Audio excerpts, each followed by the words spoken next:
The chilling story of the Hanok, the ghost, and the twisted nightmare behind the walls was captured.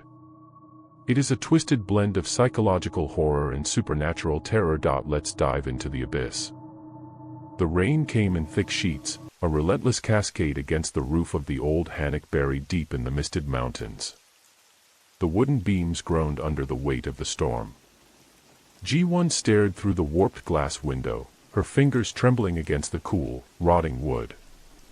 Her mother's funeral was barely hours past, yet the house already felt infested with a wrongness that slithered in with the rain. Her sister, Seo-yeon, hadn't spoken since the burial. She sat in their late mother's chair, rocking slowly, eyes fixed on the damp ceiling. Ji-won wasn't sure she even blinked. "You should eat something," Ji-won murmured, her voice hollow. No answer. Only the creak of the chair. The house smelled of mildew and something else, something sour, coppery. She tried to shake the feeling clawing at her chest. Grief made everything heavier, didn't it? That's all this was. Except, it wasn't. The dream started the first night. Ji-won woke to the sound of wet footsteps outside her door. They were slow, dragging, like someone trying to move with shattered legs. Her heart pounded against her ribs as she listened. Ji-won. Her mother's voice. Choked. Desperate. Ji-won's throat tightened. "Mom," she whispered, though the word barely left her lips. The footsteps stopped. The next morning, Seo-yeon was gone. Ji-won searched the house, panic rising with each empty room. She found her sister outside, barefoot and shivering in the rain, staring at the tree-line. "She's watching us," Seo-yeon whispered, voice thin and brittle. "She's angry." Ji-won swallowed the rising nausea. "Who?" Seo-yeon turned slowly, her eyes hollow, dark circles carved into her skin. "Mom." The nights grew worse. The scratching started behind the walls, slow, deliberate. Sometimes it sounded like nails. Sometimes like bones scraping together.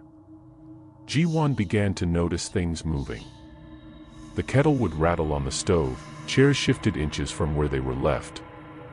Once, she woke to find the mirror in the hall shattered, shards scattered like jagged teeth. Seo-yeon deteriorated. She stopped eating, barely slept. She muttered to herself, staring into corners. Ji-won caught fragments of the words. Blood, drown, punishment. On the fourth night, Ji-won woke to Seo-yeon standing over her bed. Her sister's face was gaunt, pale as paper. Her lips were moving soundlessly. "Seo-yeon." Ji-won sat up, fear twisting her stomach. Seo-yeon blinked slowly. "She's inside the walls," she whispered. "She wants you to open the door." That was the night Ji-won heard the knock. A single, deliberate knock at the front door, though the rain pounded so loudly it was almost swallowed by the storm. Then, another. And another knock. Knock.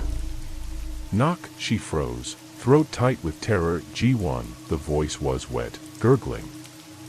It wasn't her mother's voice anymore. Ji-won didn't move. Her breath shook, rattling in her chest. The doorknob twisted, slow, rattling against the lock. Seo-yeon began to scream. The lights exploded. When Ji-won woke, she was on the floor, her head throbbing. The room stank of copper and something rancid. Seo-yeon was gone. Only her phone remained, lying in a pool of sticky, dark liquid that Ji-won prayed wasn't blood. Desperate, she called the police. They searched the woods, the village, everywhere. No trace. Seo-yeon had vanished. In the days that followed, Ji-won stayed in the house. She didn't know why. Maybe she hoped Seo-yeon would come back. Maybe she couldn't leave. The house wouldn't let her. The knocking started again on the seventh night. Ji-won didn't open the door, but she could hear the voice inside the walls now. Closer. Every night. And Seo-yun's whispers, faint and broken, "It's not Mom, it never was." Ji-won couldn't sleep.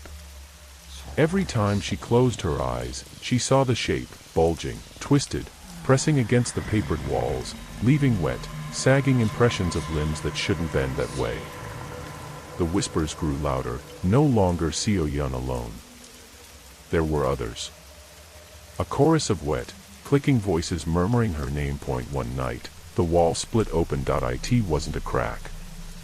It was deliberate, like a wound peeling open. The wallpaper tore down the center, the wood beneath splintered outward. From the darkness inside, Ji-won saw an eye, milky white, too large, too wet, blinking slowly. Something behind the wall breathed, ragged and low. She stumbled back, choking on a scream. A hand emerged. It wasn't her mother's. The skin was wrong, slick and mottled, the fingers too long, ending in cracked nails. It groped blindly at the air. Ji-won ran. She didn't stop until she reached the village, barefoot and soaked. They found her the next morning, trembling and half-conscious outside the old temple. The Hanok burned that night. No one admitted to starting the fire, but when Ji-won looked back at the smoke rising in the dawn light, she swore she saw something moving in the flames, something smiling. I really hope you like my video and subscribe to my channel so I may continue to create entertaining content for you all. Thank you.